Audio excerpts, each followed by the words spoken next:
This is the PickBits Daily Signal for Sunday, June 28th. Here's the lineup. 1. The compute crunch we've tracked for months got so tight this week that Google told Meta, its own customer, it couldn't buy all the AI it wanted. 2. The age check fight we've followed across the Atlantic is now a vote in our own Congress this week, and the catch is it quietly builds a database of who's behind which account. 3. The Chinese model price war we flagged back in May just put a real name on the board, and Coinbase cut its AI bill in half. 4. The 4 companies automating the jobs just put up $1 billion to retrain the people losing them. Let's get into it.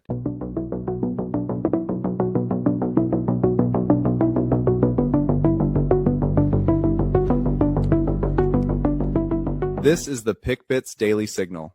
Story 1. For a year, we've been saying the real limit on AI isn't how smart the models get. It's whether there are enough chips to run them. This week, it got real. According to the Financial Times, back around March, Google told Meta it couldn't sell it all the Gemini computing power Meta wanted to buy. Flash on Meta, Bloomberg reporting that it's working with JP Morgan and Morgan Stanley on a financing package for a data center in El Paso, Texas, to the tune of $13 billion, mostly in debt. Amid continued demand for data centers, there has been increased. And Meta is not sitting still on its own build-out. It's plowing $13 billion into new data centers, even as whole towns push back. And even so, it couldn't get enough of someone else's AI. Sit with that. This is a company with effectively unlimited money, and the answer was still no. And it's not just Meta. Google's own compute backlog nearly doubled in a single quarter, and it's now paying SpaceX around $920 million a month to rent more computing power. The shortage delayed some of Meta's own AI projects, and its response tells you everything. It told employees to start optimizing how many tokens they burn, tokens being the meter that ticks every time you run a model. Other Google customers got squeezed too. Meta just wanted the most, so it hit the wall hardest, and the cap is still on this week. And you don't have to be Meta for this to bite. If your product leans on one provider's API, you just watch the biggest customer in the world get told no. So this week, find the one model your stack can't live without and line up a backup before you need it. And if a vendor promised you capacity, get it in writing. A handshake just failed Meta. Story 2. We've watched age verification creep across the internet all year, Britain scanning faces at its border, app stores checking IDs at the door. This week it lands here in our own Congress with a bill called the Kids Act that could get a floor vote as soon as this week. On its face, it's about protecting children online. And The Intercept makes a point that isn't really opinion. It's just how the tech works. There's no way to check someone's age online without first checking who they are. With age verification on the internet, someone has to collect your identifying information, verify it, store it somewhere, and connect it to your online activity. That data will then... So a law that says verify age is actually a law that says collect everyone's ID. That builds a brand new pool of data on who's really behind which account, and once it exists, the government can subpoena it. That's the exact channel reporters use to protect their sources, the thing that lets a whistleblower come forward without ending a career. And this isn't a someday worry. The vendors that run these checks have already been breached, spilling exactly this kind of data.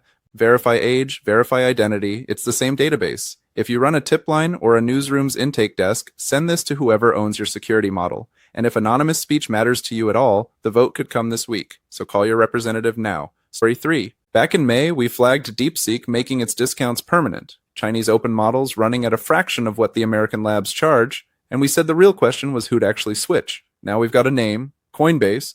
Brian Armstrong, the CEO, says they cut their AI spending in half while usage kept climbing by building an automatic router that picks the cheapest model that can handle each request, leaning on Chinese open models like GLM 5.2 and Kimi 2.7. And Coinbase isn't the only one. So, DeepSeek is entering Microsoft Copilot. And that sounds crazy, because we are talking about Microsoft, one of the biggest Western tech companies in the world, possibly bringing in a Chinese AI model as an option in... The startup Lindy moved to DeepSeek V4, and Snowflake is testing Chinese models against OpenAI and Anthropic. Part of how Coinbase pulled it off was boring and repeatable. Better Caching took their hit rate from 5% to 60%, and 91% of their developers never even bumped a limit, and this is bigger than one company. If a router and a little caching can have a real AI bill, the American labs have a problem, because that's the test of whether they can keep charging a premium. Watch customer retention, not benchmark scores. So if your AI line item is climbing, Pilot a router before your next budget cycle, and do the caching first, because that's the cheap win. Send this to whoever signs off on your AI spend. 4.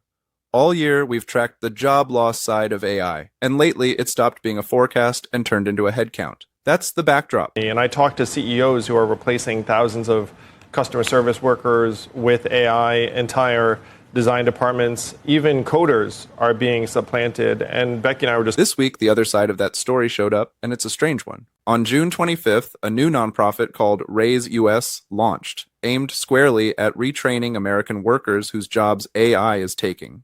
It's chasing $1 billion, more than half already committed, with Gina Raimondo, the former Commerce Secretary, running it, and a Republican former governor of Indiana as co-chair.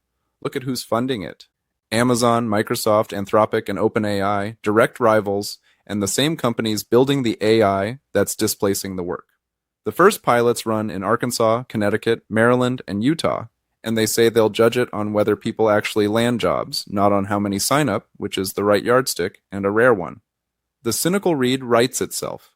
The people automating you away, buying themselves some good press? Maybe. But $1 billion and a jobs not enrollment test is more than anyone else has put on the table, so I'd rather watch it work than dunk on it on day one. Follow this one, because which way it breaks gets decided in those 4 states. Check when Raise opens in yours. That's the 4 I'd want you to see today. On each one, watch who's holding the dial, how much AI you get, and what it costs you. Is their call right now, not yours. That's the signal. I'll see you tomorrow.